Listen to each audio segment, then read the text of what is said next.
दोस्तों, पति पत्नी का रिश्ता काफ़ी मजबूत लेकिन नाजुक भी होता है। यही वजह है कि कभी-कभी छोटी सी बात ही इतनी बड़ी बन जाती है कि अलग होने तक की नौबत आ जाती है।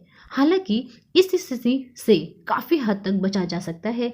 इसके लिए रिश्ते की नींव को मजबूत रखना बेहद ज़रूरी होता है।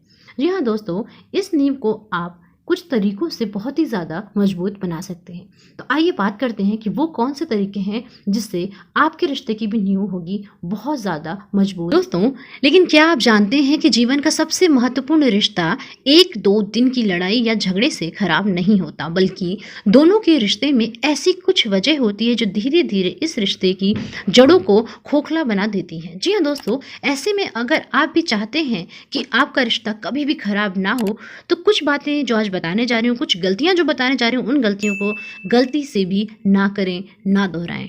इसमें सबसे पहले हम बात करेंगे दोस्तों कि बैचलर लाइफ को भूल जाएं। जी हाँ दोस्तों, सुनने में थोड़ा अजीब ज़रूर लग रहा होगा, लेकिन आपको जो आपकी बैचलर लाइफ थी, जो आपकी पास्ट लाइफ थी, उसे भूलना बहुत ज़्यादा ज़रूरी हो जाता है।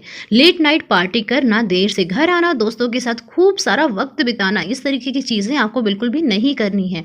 जो बैचलर लाइफ में हर किसी के साथ लगी ही रहती है, लेकिन शादी के बाद हर पति पत्नी को ये समझना चाहिए कि वह अब बैचलर नहीं है, अब उसके साथ कोई और भी है जो इस समय घर पर बैठा उसका इंतजार कर रहा हो। यह बात महिला और पुरुष दोनों के लिए लागू होती है। दोस्तों, यदि आगे मैं बात करूं तो कई बार ऐसा देखा गया है कि ज्यादातर महिलाएं पत्नी के रूप में अपनी नई भूमिका निभाने के लिए जल्द से जल्द तैयार हो जाती हैं। वहीं महिलाओं की अपेक्षा पुरुषों को अपनी शादीशुदा लाइफ में तालमेल बिठाने में बहुत सारा वक्त लगता है। यहाँ पर क्या होता है, आपकी पत्नियां जो होती हैं वो होती हैं फ्रस्ट्रेट, परेशान होती हैं और बार बार इन्हीं छोटे छोटे कारणों से आपके बीच में लड़ाई होती है। तो इन वजह को आप बिल्कुल ख़त्म कर दें या फिर धीरे धीरे दूर करने का प्रयास जरूर करें, तभी बन पाएंगे आप एक अच्छे जीवन साथी। अब फ्रेंड्स, नंबर 2 पर हम बात करते हैं कि माता पिता को बीच में ना घसीटें। जी हाँ दोस्तों, किसी ने ठीक ही कहा है कि शादी 2 लोगों का ही नहीं बल्कि 2 परिवारों का भी मिलन होता है। लेकिन आजकल के विवाहित जोड़े शायद इस बात को भूल गए हैं। तभी तो पति पत्नी आपस में लड़ाई में एक दूसरे के घर वालों को घसीटने से भी बाज नहीं आते। लड़ाई में 2 लोग अक्सर इन बातों को भूल जाते हैं कि किसी को भी अपने परिवार की बुराई या उनके बारे में भला बुरा सुनना पसंद नहीं है। जी हाँ दोस्तों, इतना ही नहीं, कभी कभी शादीशुदा जोड़ों के बीच अक्सर अपने ससुराल वालों को लेकर भी बहस होती रहती है, जिसका असर उन दोनों की शादीशुदा जिंदगी पर भी पड़ता है और उनकी जिंदगी को बर्बाद कर देता है। नंबर 3 पर हम बात करेंगे दोस्तों कि बात बात पर झगड़ा करना। शादीशुदा रिश्ते में बार बार किसी छोटी छोटी बात पर झगड़ा करना। जी हाँ दोस्तों, पति पत्नी के बीच उस समय चीज़ें बिगड़ जाती हैं जब दोनों एक दूसरे को बात बात पर ताने मारने लगते हैं। ऐसी स्थिति में वो दिन दूर नहीं होता जब आपका रिश्ता टूटने की कगार पर आ जाता है। ऐसे में पति पत्नी दोनों को ही इस बात का ध्यान रखना चाहिए कि उनकी वजह से घर में छोटी छोटी बातों पर झगड़ा ना हो। अब दोस्तों, नंबर 4 पर हम बात करेंगे बेवफा पार्टनर। जी हाँ दोस्तों, नंबर 4 पर जो हमारा विषय बहुत ही रोचक है, सुनने में हमें हंसी मजाक जैसा जरूर लग रहा होगा, लेकिन बहुत ज़्यादा इंपॉर्टेंट है।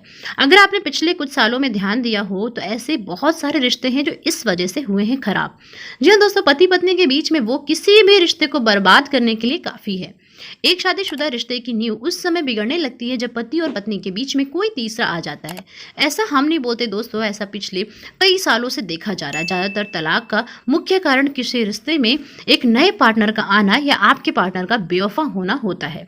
कोई भी पति या पत्नी ऐसा बिल्कुल नहीं चाहेंगे कि उनका पार्टनर किसी और की तरफ आकर्षित। अब दोस्तों, नंबर 5 पर हम बात करते हैं कि एक दूसरे की बातों को इग्नोर करना, जो कि बहुत ज़्यादा महत्वपूर्ण है।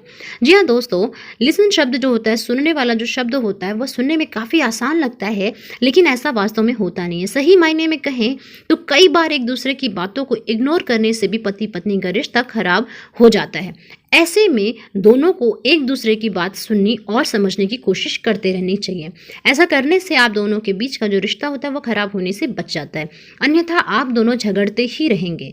एक शादीशुदा रिश्ते की गाड़ी तभी चलती है जब उसमें प्यार और सामंजस्य का भाव। तो दोस्तों, ये थी कुछ छोटी छोटी सी टिप्स, एक छोटे छोटे से सुझाव जो आपको अपने जीवन में आज से ही लागू करने हैं। यदि आप भी चाहते हैं आप पति पत्नी का रिश्ता खराब ना हो, सदैव इसमें प्रेम बना रहे, एक दूसरे के लिए सम्मान बना रहे, तो कुछ नई चीज़ों को आपको सीखना होगा और कुछ पुरानी चीज़ों को आपको त्यागना होगा।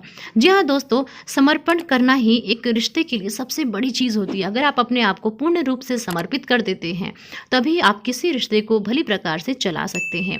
अगर आप ईगो रखते हैं, बहुत ज़्यादा स्वाभिमानी बनते हैं, या किसी चीज़ का आपको अहंकार होता है, या आपकी जो पुरानी ज़िंदगी थी जिसे कि हम लोग पास्ट लाइफ बोलते हैं, यदि आप उसी में जीना चाहते हैं, अपने खुद के रूल्स, अपने खुद के प्रिंसिपल्स पे जीना चाहते हैं, तो आपका जो जीवन होता है बहुत ही ज़्यादा कठिन हो जाता है।